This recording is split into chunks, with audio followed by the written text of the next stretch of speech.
Good morning po sa ating lahat. Unang-una po, pinapaabot ko po ang paggalang sa ating pong ang head po ng school ng Luis National High School. Walang iba kundi si Engineer Roel Marsa. Palakpakan mo natin. At sa lahat po ng member po ng faculty ng Luis National High School na naging mga teachers ko din ng araw. Palakpakan mo natin sila. Ang masisipag ng mga teachers po natin ngayon. At syempre, lalong-lalo na sa lahat ng mga completers natin ngayon. Congratulations. Palakpakan mo natin.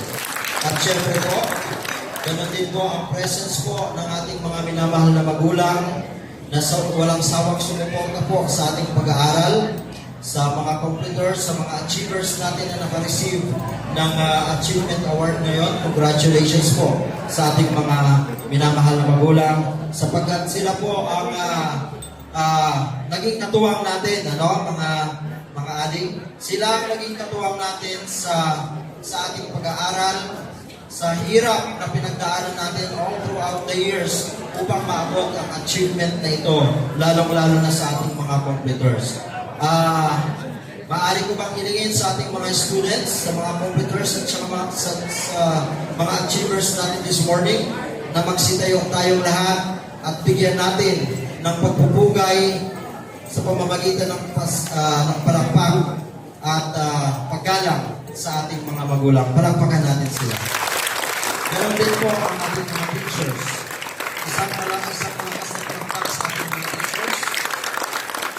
Maraming po sila take your seat. At on behalf of our mayor, pasensya na po kayo kung hindi po nakarating ang ating pong mahal na mayor ngayong umaga sapagkat marami din po siya mga prior commitments at minsan po ay nagkakasabay-sabay po ang mga appointment.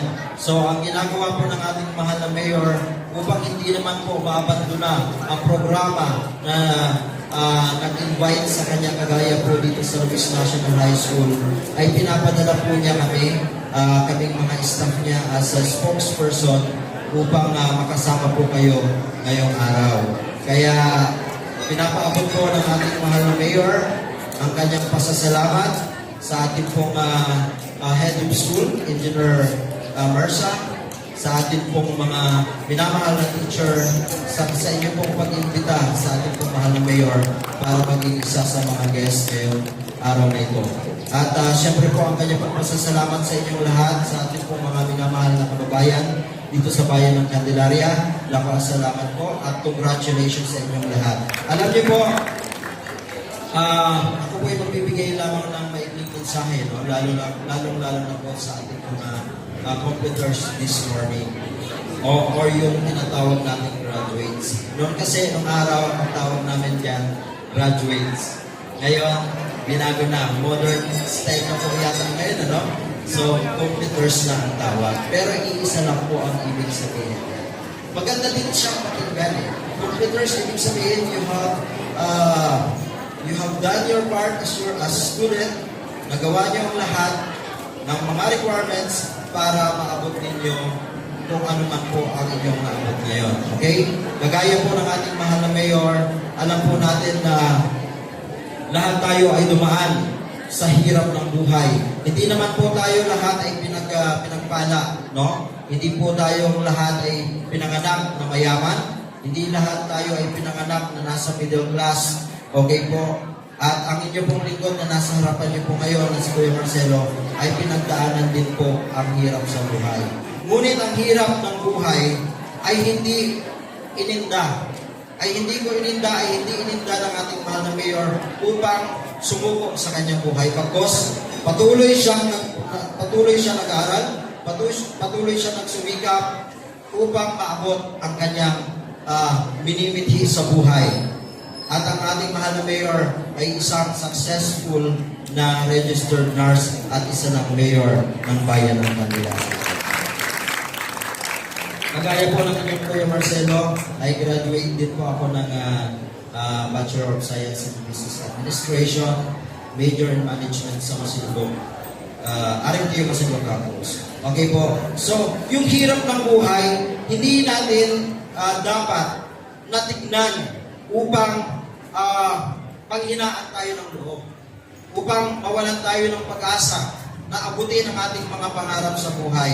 Bagkus, kailangan gamitin natin ito na inspirasyon, lalong-lalo ng ating mga magulang, yung mga pagsisikap, yung mga sakripisyo ng ating mga magulang, yun ang gagamitin natin na inspirasyon upang maabot natin at makapagtapos tayo sa pag-aaral. Okay po? Ngunit, kung ano man po ang ating pong naabot sa ating buhay later on. So this is just the beginning of your career. This is not the end of your career in education. Okay? Dahil marami pa tayong pagdadaanan, you have a lot of, you have a big journey to come. Yun ay ang pagpasok natin sa kolehiyo. Okay? Kaya, dapat maging handa tayo sa lahat ng oras. Kung ano man po, kung tayo man po ay nakapag-abot ng kolehiyo at nakapagtapos sa college at nakahanap ng magandang trabaho balang araw at naging successful tayo sa buhay, huwag naman po sana tayo mawalan ng oras upang tumulong din sa mga nangangailangan, sa mga kapwa natin mahirap. Okay? Kailangan ang pagtulong ay laging naririyan at bukal sa puso. Alam natin kung gaano kahirap ang pinagdaanan natin, dapat maiintindihan din natin yung mga kapwa natin na mahihirap na dumadaan din sa pagsubok sa buhay. Kung maging successful man tayo parang araw, maglaan tayo ng oras para tumulong sa kanila. Ngunit kaakibat ng pagtulong na ito ay kung papaano ma-appreciate ng nakakarami o ng taong bayan. We don't need to use social media para ma-appreciate ang ating mga tulong sa ating kapwa. Bagkus, lagi nating tatandaan, hayaan natin ang taong natulungan natin na ang siya ang magsabi sa nakakarami. Okay?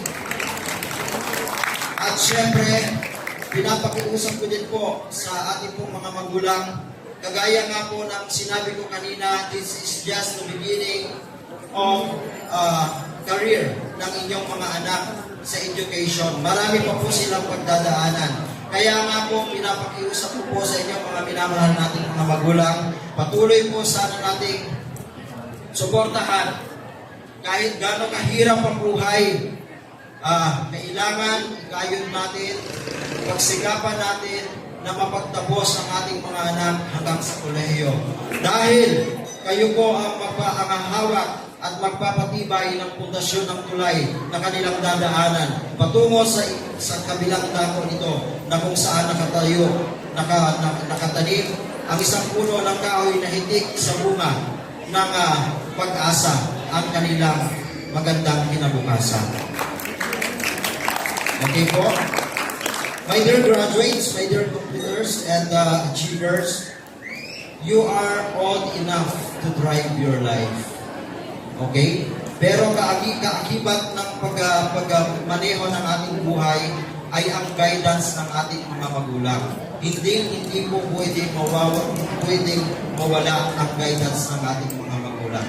Sa anuman pong mga desisyon na ating gagawin, mga completers, mga achievers, because you are all young.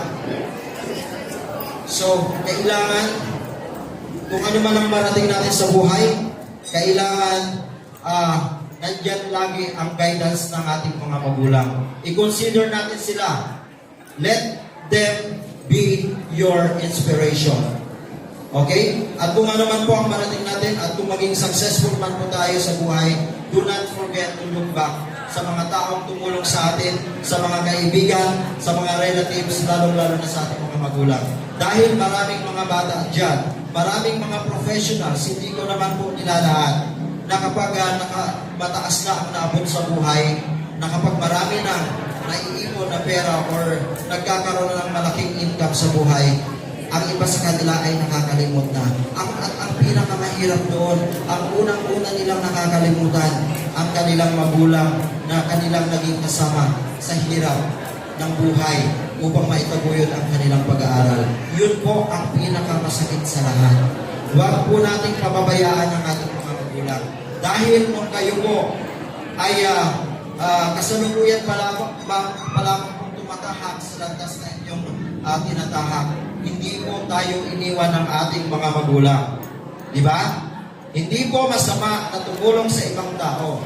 Ngunit huwag naman po sana nating pabayaan ang ating mga magulang, ang ating mga relatives. Sila po ang una nating tutulungan. Okay?